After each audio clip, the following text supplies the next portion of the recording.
Hey guys, how's it going? Michael Troy here. Today we're looking at X Factor number 40, illustrated by a very young Rob Liefeld. Very cool issue. Can't wait to show it to you. Please subscribe to my channel if you haven't already. Hit that like button and let's get right into it. Okay, so Rob Liefeld, this is from 1989 X Factor. Louise Simonson is writing this book, X Factor at this point, and it's so good. I love this comic book. I love the designs of the characters' costumes, and the fact that it's the original X-Men. I definitely became an X-Men fan when it was well into the new X-Men phase, so I never had like a great attachment to the original characters, so I really got to know and learn to love them during like X Factor. So I just thought X Factor had like one of the coolest logos too. Like they definitely should be using that if they, I think they have a different logo now in the whatever the latest incarnation of X Factor might be, but it's pretty iconic. I think it's so cool. I love the Marvel when they used to have the corner boxes. So much fun. Like, just, I think Steve Ditko gets credit for, if not inventing it, just sort of using it a lot. And it's because when comics were in spinner racks or had magazines in front of them, it's a way to draw more attention or at least show who the character is inside the book. And whatever started it, wherever it came from, I love it. I thought it always made Marvel so distinct, and just, like I said, always gave us fun extra art. I kind of liked when they used the stock heads, but I also like when they just did, like, a complete original drawing for that issue, too. And I love Liefeld's style at this time. This is, like, right before, like, I guess a year or two before he launches X-Force, and the rest is history.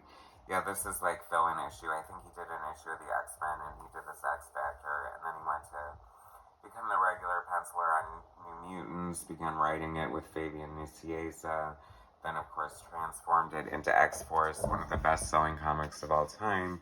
Went on to do Image at Youngblood at Image, and blah blah blah. But whatever, that's a story for another day.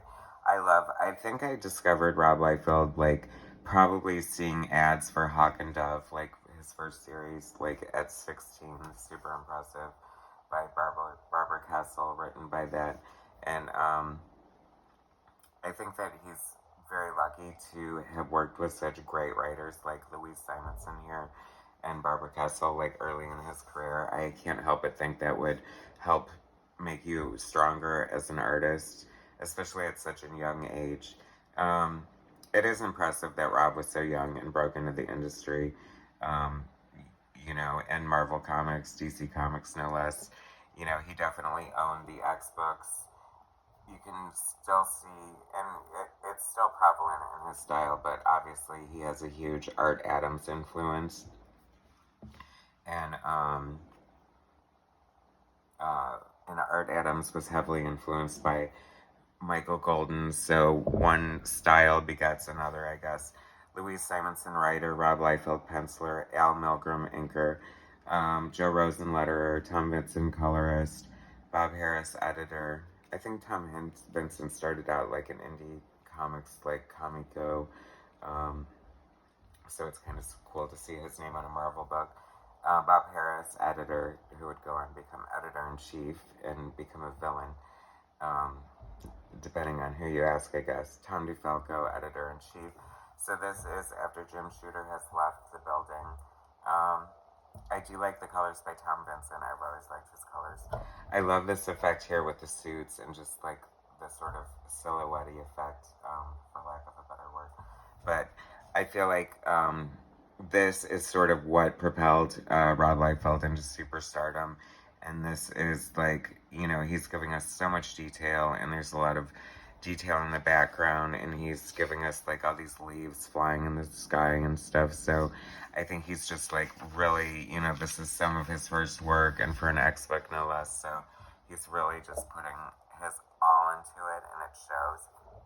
Al Milgrom, I think, is always a pretty good inker. I think he's pretty faithful to whoever's pencils. I think that maybe he could be a little tighter, especially with somebody like Rob Liefeld, like, because I'd like love to see the pencils. I feel like they probably nobody inks Liefeld better than he inks himself, and I do like the way Chad McFarlane inks him, though the few times he has. But this is fun. I love this nanny character. This is like so reminiscent of this era. That looks like a Fantastic Four car. Um, this is not, complete, but I was just about to give him credit and say this is when Rob still did backgrounds. It's funny because I feel like this is before, like, I feel like he did sort of have this adrenaline burst in his style a little bit. Like, I feel like he's still going a little bit more for traditional anatomy.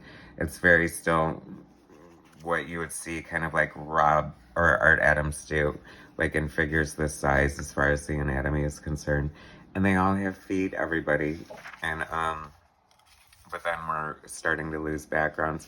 I love the appearance of Jean's parents because that's totally exactly how they look, like how Byrne would make them look in the X-Men, but like Rob Liefeld's sort of heightened version with everyone has kind of big hair. I mean, it was the late 80s, I guess. It's, sign of the times. But I think he still draws the big hair.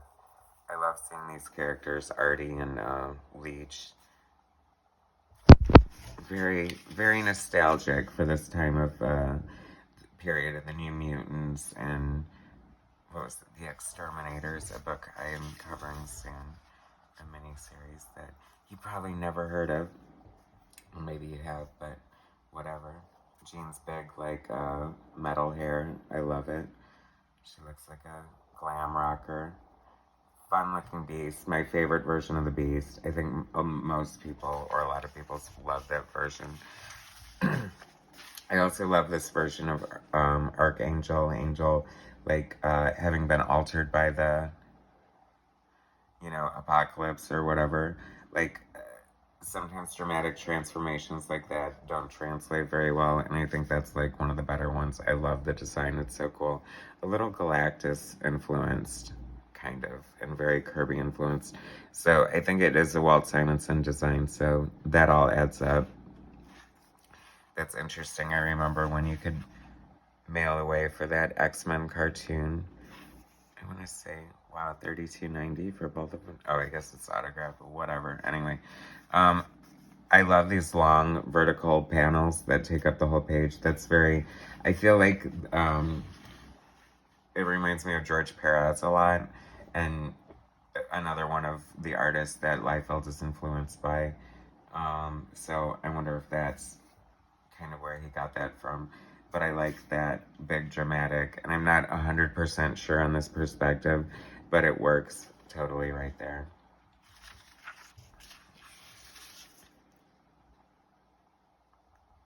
This is fun. This is like, oh, and then we get this whole like 3 pages worth of these vertical panels, but it's so cool. I love it. I think it's very stylized and fun and just different.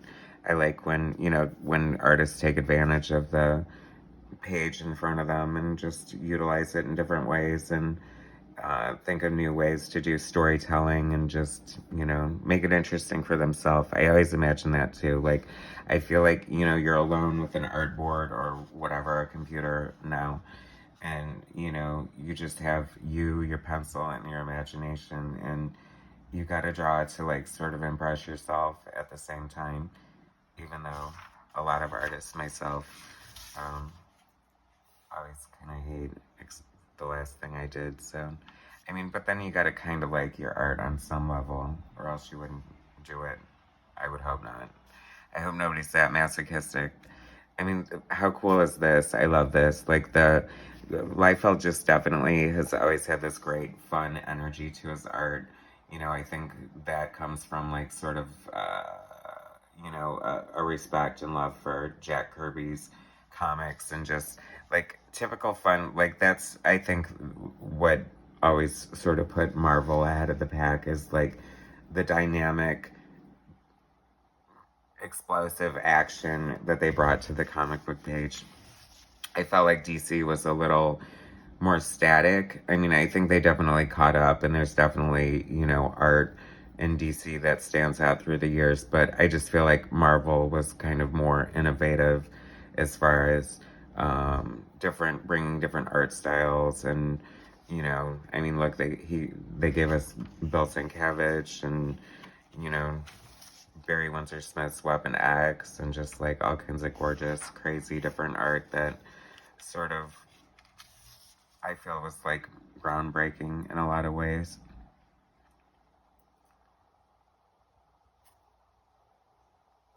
Archangel swings are super cool.